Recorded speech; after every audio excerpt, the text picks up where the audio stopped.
Dear friend, welcome to the monthly outlook on market. In many sense, March 24 resembled a roller coaster ride.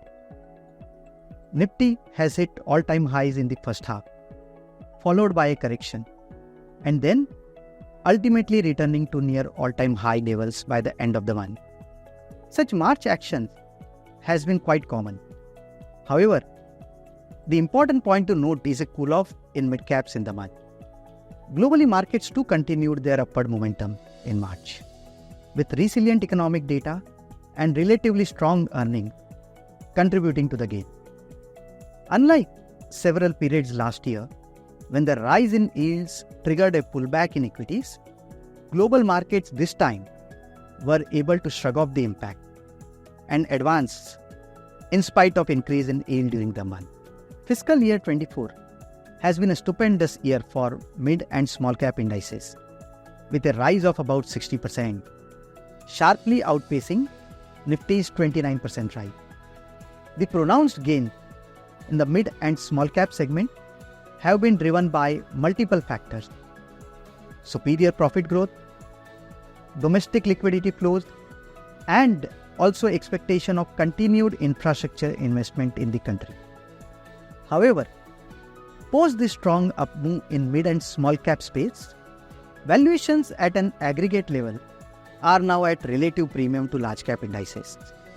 Regulatory scrutiny over potential overvaluation in mid and small cap space have recently dampened sentiment in this area.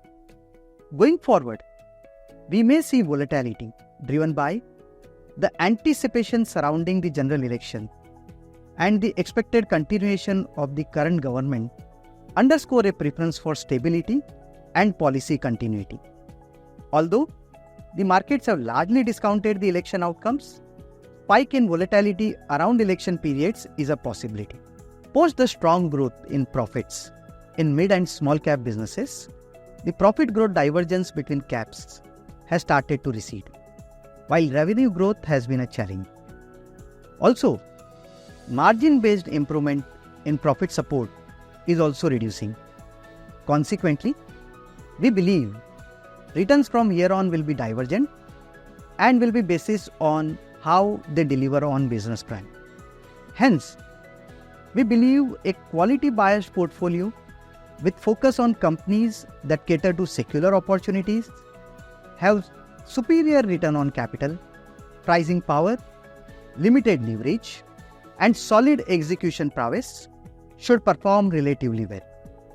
We continue to focus on bottom-up ideation, where opportunity size is large, run by management that have displayed execution and financial prowess with sound governance principles.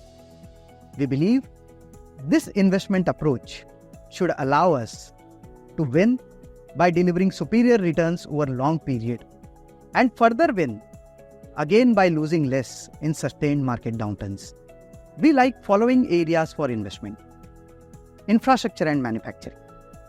Manufacturing, after many years, is becoming meaningful.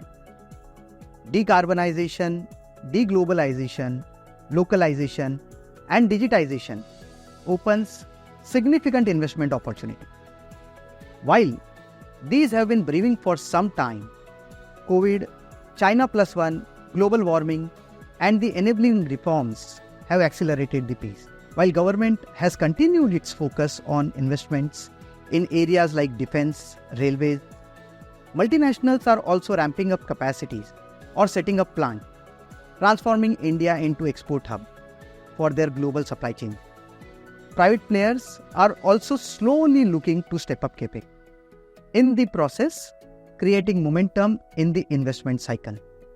We at ASK have launched our first satellite PMS called as ASK Lighthouse Portfolio to cater to the growing opportunity in this area.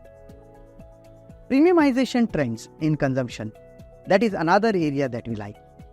As income level increases, premium consumption will grow fast. Penetration levels too are low. Areas like luxury product, tourism, auto, and related businesses should be a beneficiary of this trend. Pharmaceutical is another area which opens an opportunity. The upcycle in the US generic market is playing out well and will likely sustain given the long patent cliff. This has set up an earnings upgrade cycle that will likely continue. Domestic pharma businesses should continue to grow, and also healthcare infrastructure presents an opportunity. Finance is another area. Credit growth in India can be double-digit for a long period of time. Financials, we believe, are interestingly poised, given undemanding valuations in the context of ROE and growth. Thank you and happy investing.